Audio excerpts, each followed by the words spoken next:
is always standing just right behind us, but in direct light, we cast a shadow. Peace and blessings, everyone. Welcome back. Queen Osset here. And today we are beginning our journey into shadow work. Today is day 1, and I think we're going to do this for probably the next 26 days. I'm going to get 30 days worth of shadow work into 26 days because I'd like to finish this up just as we hit the winter solstice. So I have given you guys like a preemptive breakdown of what shadow work is, how to get involved, how to get it started.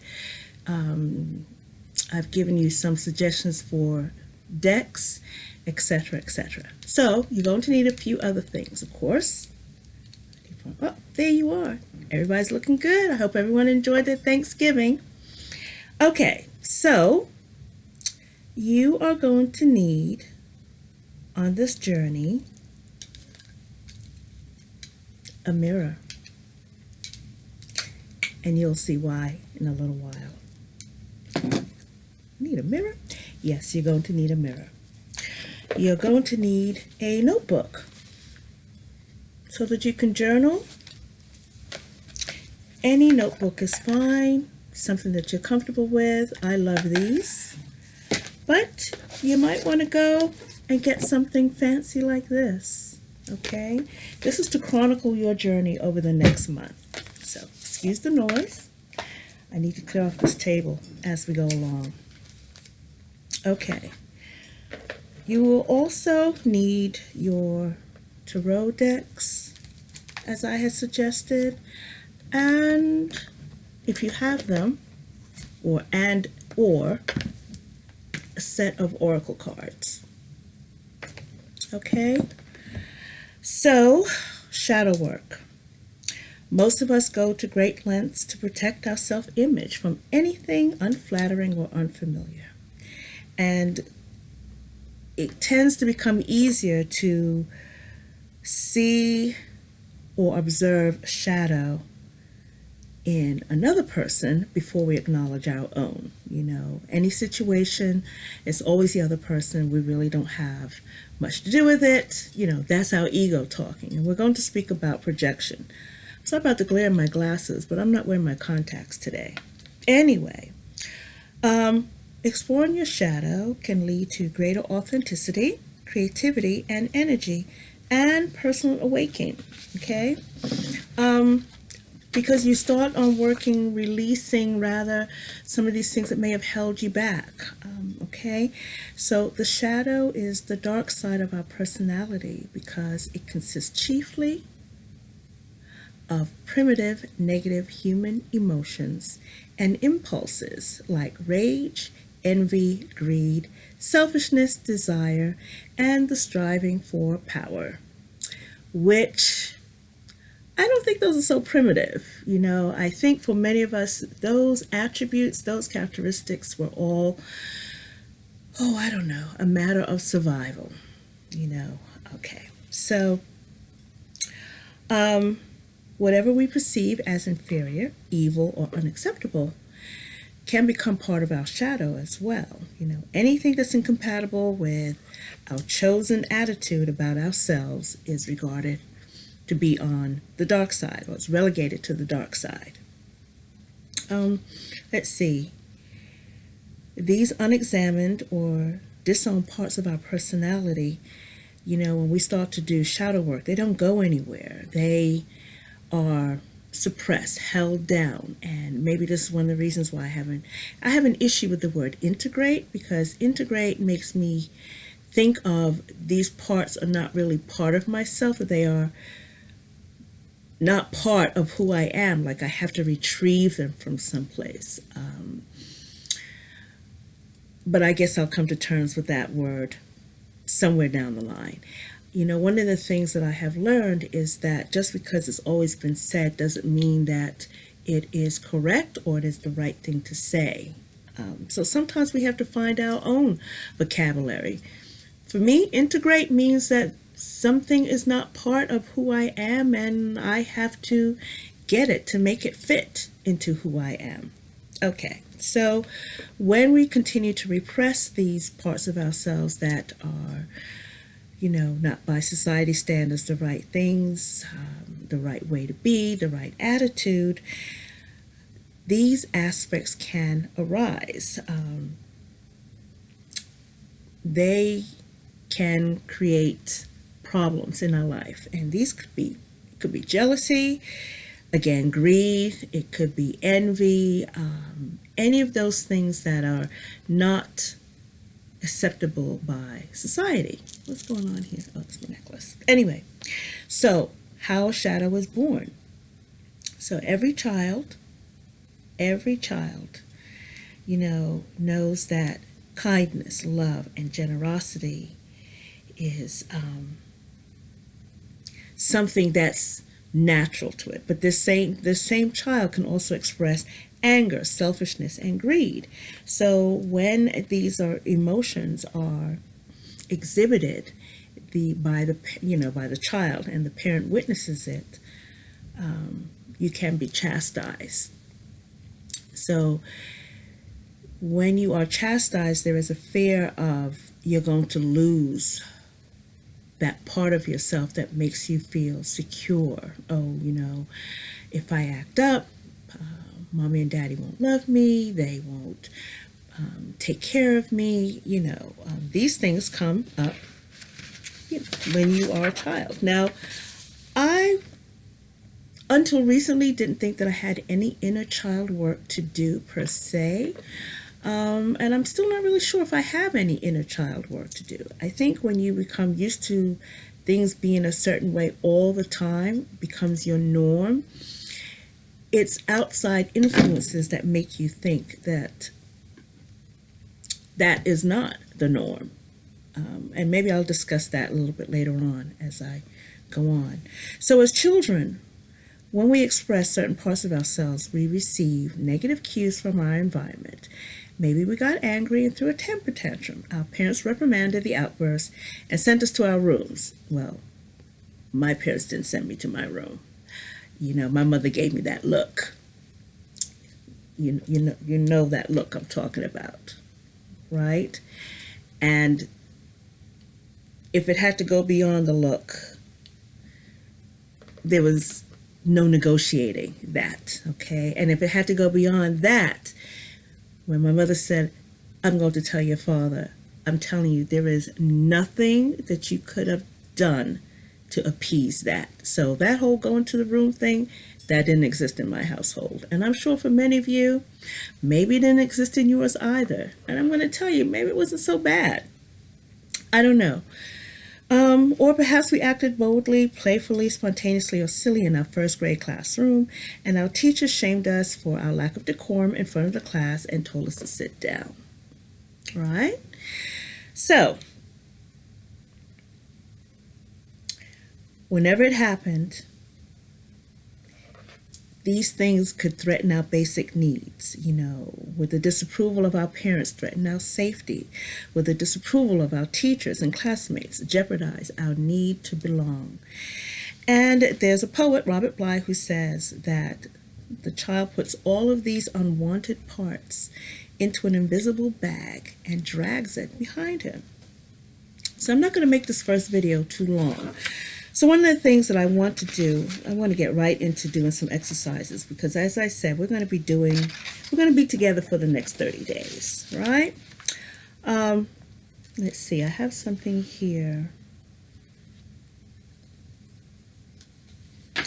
I'm not going to discuss that. Dr. Jekyll, Mr. Hyde. Dr. Jekyll was a respectable gentleman, the good conscious side of the personality, who took a potion to separate his darker impulses to create a creature free of conscience named Mr. Hyde, which is the personal shadow. right? And then I remember, and I really and truly enjoyed the Looney Tunes version with Bugs Bunny, okay? So Dr. Jekyll could not control the actions of his darker half, leading him to commit unscrupulous acts, including murder. Such is the fate, although often not so severe, of anyone who denies his or her shadow. So we're going to work on learning about this part of ourselves, as I said, giving it some love, giving it some attention. This is not to, continue to keep it suppressed or chastise it or put it back. It's to bring this some light to this part of yourselves that may have held you back. Because in the work that I have done through almost 2 decades, working with some parts of your shadow could be very empowering. Okay, let's see. Do I have anything else? I have a bunch of notes here. Okay.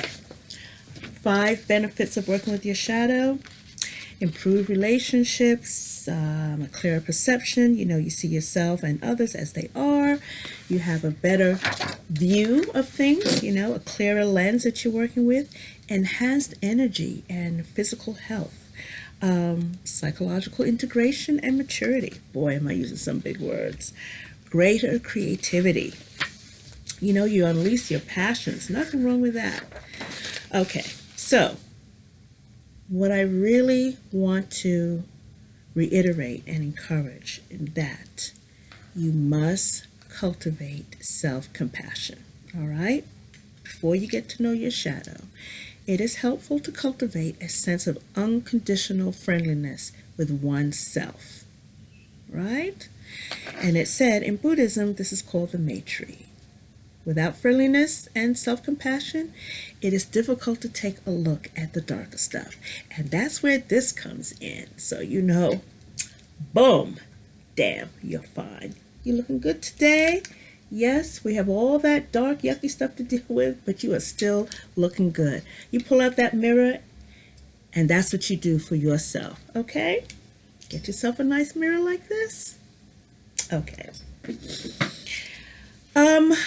Cultivate self-awareness, right? Be able to own your behaviors and your thoughts and your feelings, all right? You're going to do a little meditating, going down the line here. As I said, this is day number 1. Pay attention and watch your reactions, okay? So remember that your shadow is elusive. It hides behind us. We have a lot of defense mechanisms, to keep that suppressed. So shining the light on the consciousness of the shadow, it does take some effort, and it takes continual practice. Pay attention to your emotions and your behavior. It's going to be okay, right? If you're paying close attention, you can train yourself to notice your shadow when you witness strong negative emotional responses to others, right?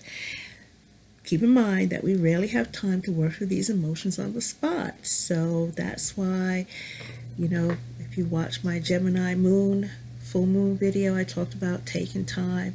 Take that extra 10 seconds to think before you respond, okay? All right, let me see. Do I have something else? Yes. Be honest and courageous. Right? Self-honesty and integrity are prerequisites for working with the shadow. Remember, this is between you and you. Isn't there a song, Just Me and My Shadow? Right. It's easy to give lip service to these qualities, but true self-honesty means willing to see the unpleasant attributes in our behavior and personality. All right? It's usually uncomfortable to come to terms with your disowned parts, which is why the ego invests so much energy in repressing them. Seeing and accepting your insecure, selfish, and tyrannical, nasty parts can be challenging or very exciting, especially if you perceive yourself as a good person. And that's where I think we all like to think of ourselves as a good person. Okay, but again, sometimes we have to keep it in context.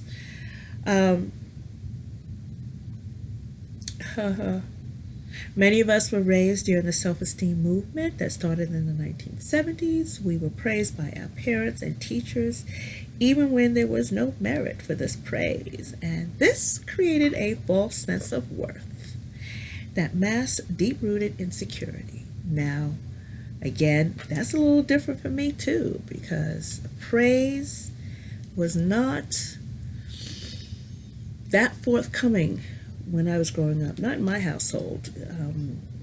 It was expected that you come home with A's. An A minus was a problem. A B definitely was going to be an issue. So that whole praise thing for just being, doing, existing, no, I had chores, I had things to do, I had a lot of responsibility, and you didn't get any kudos, thank yous, pats on the back, atta girl for that, okay? You are also going to be asked to engage in your inner dialogue, all right? Crazy people are not the only ones that talk to themselves, if you want to call it, whatever you want to call that, okay? That's what they say here. We all have to have that inner dialogue, okay? All of us have sub-personalities, numerous unrecognized autonomous parts of our mind. And I know, again, what did I say? If it makes it easier to have a conversation with yourself, get yourself a mirror to do that. And look in that mirror and say, look, when you're ready to have that conversation, do that, okay? All right, let's see. So, I'll put that aside for a minute. Okay, so now I am going to be referring to Christina Jetty's book a little bit here as we go on this journey. And she has some ideas for preparing for shadow work. Shadow work must be prepared or practiced in an atmosphere of safety. Okay, so know that you can stop and leave at any time, but it is paramount that you feel safe. Okay, and if you do not feel safe, if something comes up that makes you feel unsure, then stop, pull back, put it aside. I've had students, who dive in, and a week or two in, they say, Queen, we just can't do it, and it's okay. This is one exercise that I've never forced on anyone.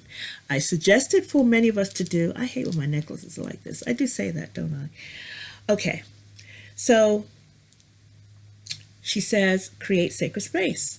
She suggests building a shadow altar, okay? Create this sacred space any way that you want it to be. This is your haven. This is your cocoon. This is where it's just going to be a space meant for you, nothing else, okay? It's where you can have your incense and your candles and your crystals and all of that, anything that has a meaning to you. She says the goal of building a shadow altar is to help you focus on the important spiritual work you are about to undertake, okay? She says she gives suggestions for choosing a room. Again, that's going to be up to you. She talks about the direction. She says north is the direction of shadow work because it's the direction of the goddess. If you fall into that, then set your altar up in the northern part of the room. Color, she does suggest some colors as well. Black, I'm not going to do black. Because she says the color of night and death, the underworld and mystery, and black belongs to crone wisdom. Purple is the color of profound healing and deep wisdom, protection, and your spiritual self. White is associated with purity, initiation, and spiritual knowledge, light, hope, and psychic protection. Dark blue or gray can symbolize confusion, depression, or illness. True blue is a healing color, and rose signifies universal love. Brown is the color of the earth, home, and animal healing or protection. So candles and cloths made of natural fabrics add visual interest. She also talks about using incense, oils, and flowers, whatever works for you. Orchids are associated with the crone aspect. And vanilla is a byproduct of the orchid. And lilies symbolize death and rebirth. Night blooming flowers such as jasmine can also represent the crone. I love to burn jasmine as I'm getting ready for bed. It helps my dream time become more clear, more soothing. I tend to have, I don't know, I tend to do more work, more focused work in the dream time when I burn jasmine. Lucid dreaming is very clear and crisp when I burn that. And so I tend to burn some vanilla and jasmine incense together as well. It just gives me a more restful sleep. And of course, she talks about having figurines, objects, and amulets. If you have a statue of a deity, I'm going to tilt this back a little bit to see if you can see my statue of Kali right up there. Let me see. If you look up, let me see. Whoop. To do it this way. There, Kali. I'll reach up and get her a little later. Okay, let me get back here. She also talks about a selection of stones and crystals. And of course, she talks about dark stones, black tourmaline, etc., right? Onyx. So I have a couple of stones here as well. I am a fan of obsidian. Oh, you can see that. Do you see that? That's gold sheen obsidian. And this is molten obsidian. I'm a fan of obsidian. I have a listing here of, where did I write that down? Oh, on my piece of paper, excuse me. Larvacite, black moonstone, which is, well, I have Scully here. Larvacite. That's black moonstone. That's another crystal that's good for shadow work. Green calcite. Very healing. I love this juicy chunk. I love calcite. I'm a fan of orange calcite in particular. Labradorite. Let's see. Do I have a piece of labradorite? Am I wearing labradorite? Well, you've all seen that. Oh, right. And my ring. Labradorite. I don't have a numite on me. Rainbow fluorite. I have a raw piece and a point. I don't know if you can see that. That's rainbow fluorite. And then I have it like this. I have a couple of pieces like this as well. I don't have any citrine. And of course, smoky quartz. And I have a piece, oh God, right there. My big piece this way, right there. But I have some smaller pieces here as well. There's a few crystals that I'm a fiend for. Smoky quartz is one of them. Obsidian is another. And because I do like balance, oh, this is another obsidian egg that I have. Oh, you can see the sheen on that. Gold sheen obsidian. I do like a balance. So this is selenite. Of course, clear quartz. If you don't have anything else, a piece of clear quartz is good. And just because I'm going to need something to keep me comforted during this time when I'm doing shadow work during the holiday season, I have a piece of rose quartz. It's a worry stone. And I'm going to tuck that in my bag and have that so I can tap into that energy. And I found this. This is obsidian. It's a wing. the next exercise I'm going to show you why I pulled this out. I think I'm going to be working with that piece of obsidian. Anyway, so now you know about your crystals. You have your notebook. Now we're going to move on to, let me see if there's anything else in here that I want to share. Oh, she gives metals here. Okay, so she talks about moonstone as well, lapis. I'm wearing a huge chunk of lapis here. Metals, she says, the crone is associated with aging and wisdom. Okay. She has gray, white, or silver hair. Well, sometimes she has fiery red hair too. Okay. Silver and platinum symbolize the crone. Some people are allergic to silver. If you react to silver, simply prefer gold. Please substitute. Oh. Then she talks about different herbs and plants that you can use as well. Willow, oak moss, cedar, and garlic are appropriate. Witch hazel, mandrake, okay. You may also substitute apples and ash root, yarrow for courage, mint to call in spirits, as well as marjoram. Marjoram is good for lifting up or lifting depression. And rosemary. Let's see. And of course, you know, we have a cautionary note here about using herbs with caution. If you are allergic, please check. Okay, be mindful of what you ingest. But you can make teas from a lot of these, all right? She also talks about grounding, centering, and a circle of protection. Now, depending on where you live and who you are, you may want to set up a place that's already taken care of. My whole home is already protected.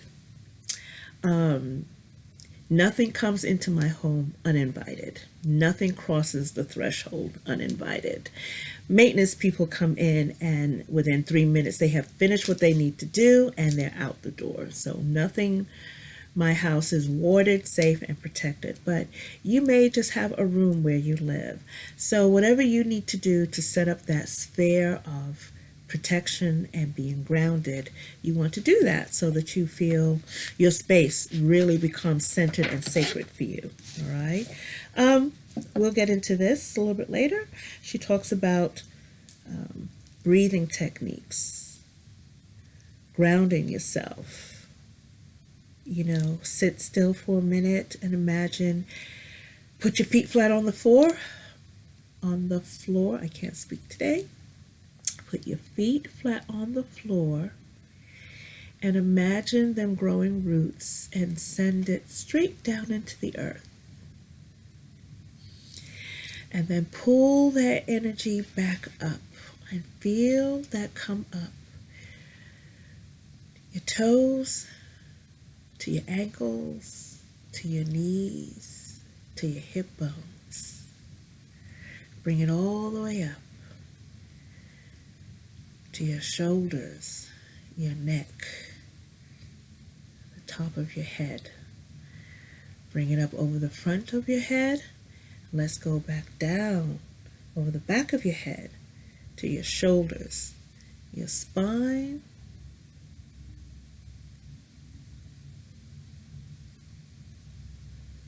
back down to your hip bones. Bring that energy back up again between your legs and up to your breastbone, your diaphragm, and send it out to your fingertips. Look at your fingertips. You see the extension, the roots extending.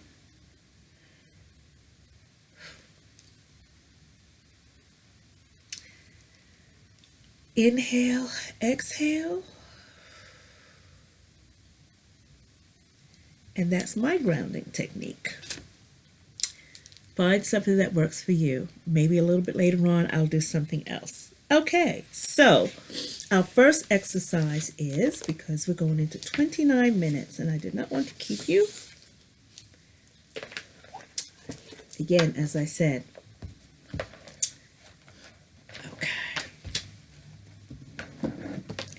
you're going to want, you know, those art cards that come with your deck for this exercise. So, you know, these cards that you have no clue what to deal with. Maybe you saved them. Maybe you didn't, you know. If you did not, maybe you have an old deck that you're using for collage work. Or you might have a photograph. In any case, you want to find a card that represents you currently, your current energy, where you are, what it is that you want to do, where it is that you are right now, how you feel about yourself right now, what it is that you're going through. Choose a card that embraces the energy of what you're dealing with right now. So let's say I have an oracle card here. I'm dealing with challenges. And the reason why you want to do this is because you're going to take that card and it's going to become part of your tarot or oracle deck that you're working with now. Okay, so let's say I might choose this card because I want to work on my inner child. Or this card because I feel super relaxed and I feel really good and wide open. Or, I don't know, maybe this card because I feel mysterious. I do have a card that I'm going to use though. For me,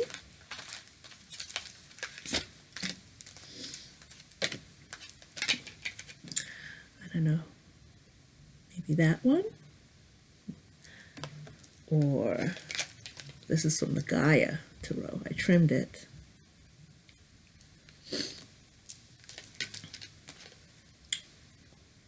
Or the Sun card, that's my birth card.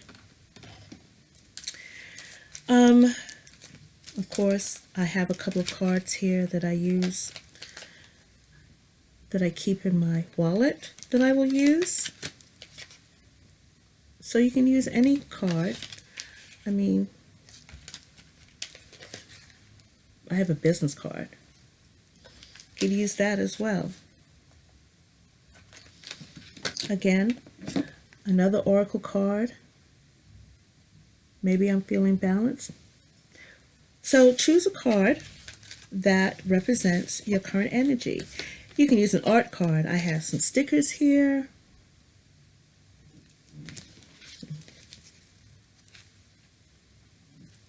Okay. You're like, what is she doing? What's going on? All right. So I'm going to tell you. Let me tell you now.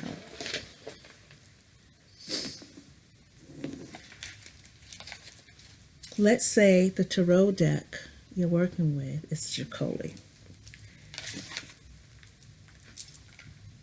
So the first exercise is, before you do anything with the deck, the first question today is, who am I? And you are to write down everything about who you are, your flaws, your good points, your not so good points, what makes you a good person or not. Write down everything. Christina Jetty says, write down sentences that begin with I am, I am, I am, I am. If nothing comes to you, continue to write I am, I am, I am, until something comes up. You could say, as she says, I am silly. I am happy.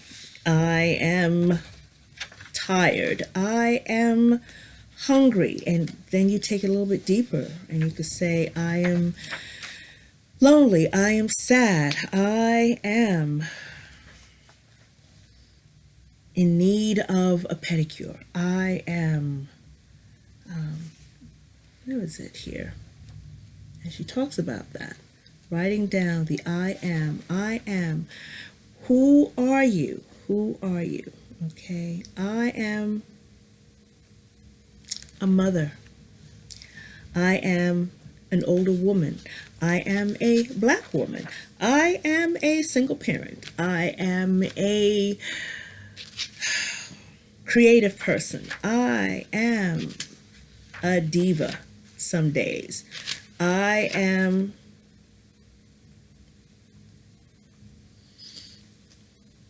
a person who has a lot of laundry to do. I am not looking forward to going back to work tomorrow.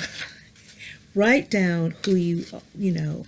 Now I'm being silly, but those are all parts of you when you cannot think of what it is that you want to write. But again, we're going to start going deeper into your shadow. I am angry at the condition of this country. I am angry that I served 7 years in the military and I get treated like I am something on somebody's shoe. I am hurt that it has taken so long for me to get the medical assistance that I need. I am feeling as though I am discounted and not important. I am, well, you get the gist, okay?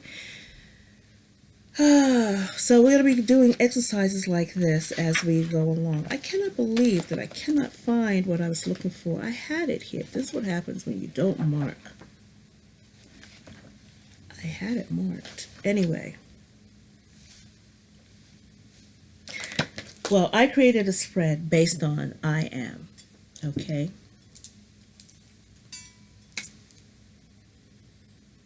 Find an image, as I said.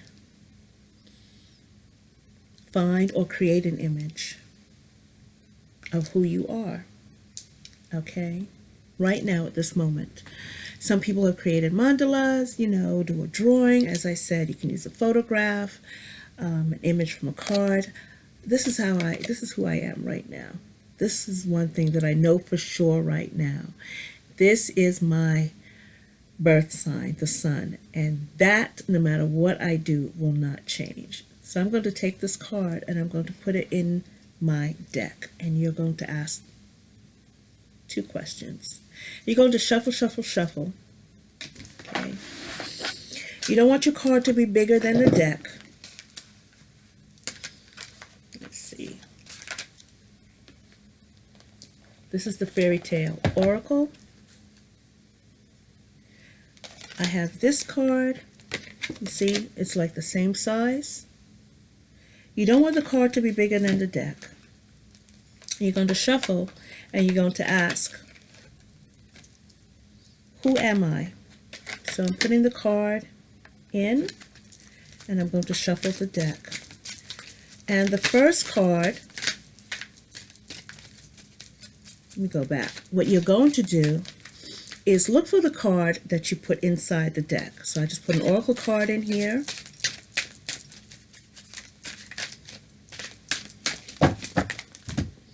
I'm going to put this tarot card in that deck.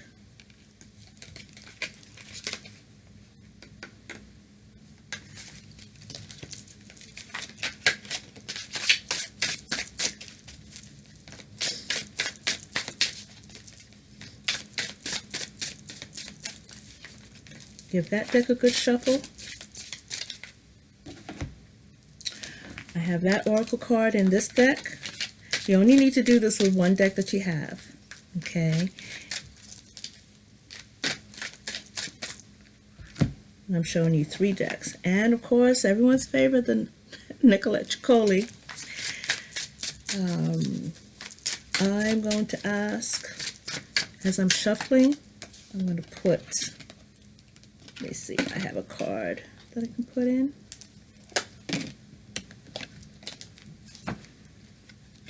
Oh, look at that. The Gaia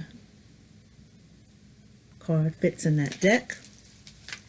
And I'm going to ask, as I'm shuffling, who am I? And I'm going to look for that card that I inserted. And the card that comes up behind it or to the left of it will address something that's a gift, a talent, or a piece of advice that you may have forgotten about.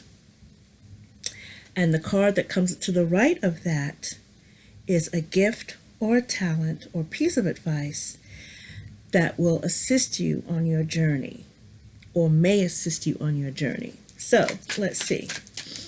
For the Nicolette Coley deck,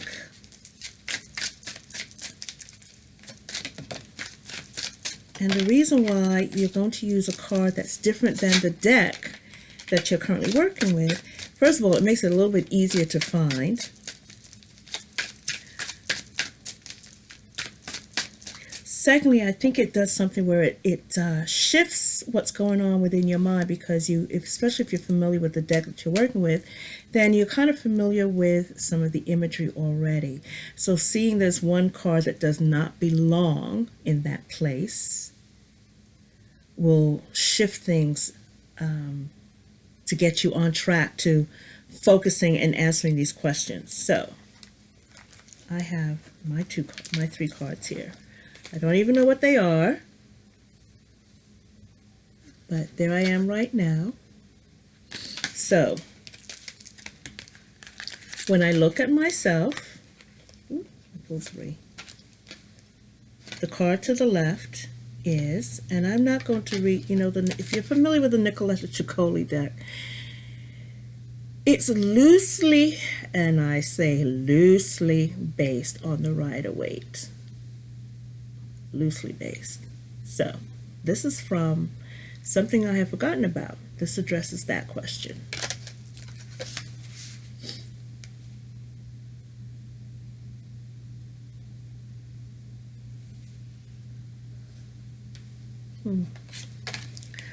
Would that be, that's the Hermit card.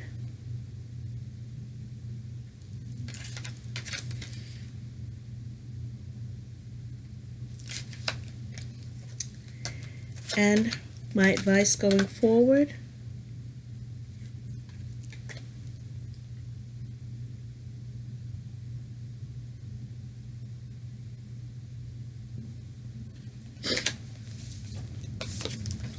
I'm going to have to sit with that.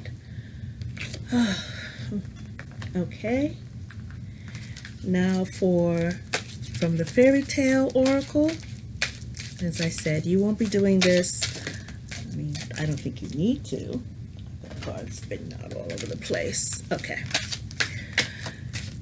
Ooh, I didn't expect to be this long-winded. But let's see, where's that card? Let me see if I can find it real quick. I can't. You see how quickly I can find it? It's right there.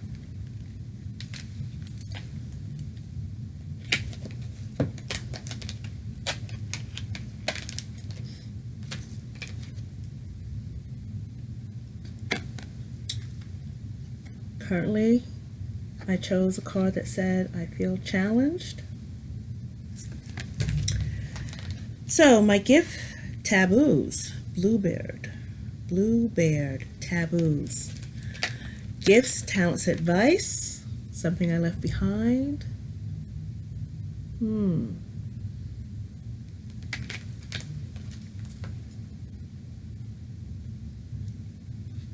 And gifts, talents, or something that can help me on my journey. And I have healing.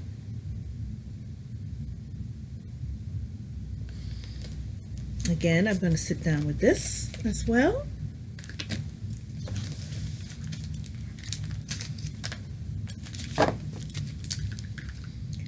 And then we have this deck. Let's see. Pamela Coleman Smith. Let's see if I can find this card. Where is it? Oh. Turn it around. I can show you. You can see it there. Card in front. Card behind.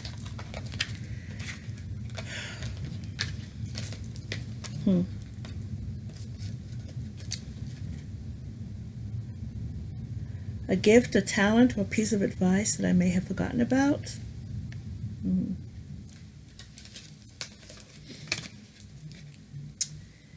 And something to assist me on my journey. So, wow, we've gone into 45 minutes. Thank you so much for joining me. I'm going to put a few links below. Hopefully I'll remember to do that. But I'll be back with day 2. Until then, take care.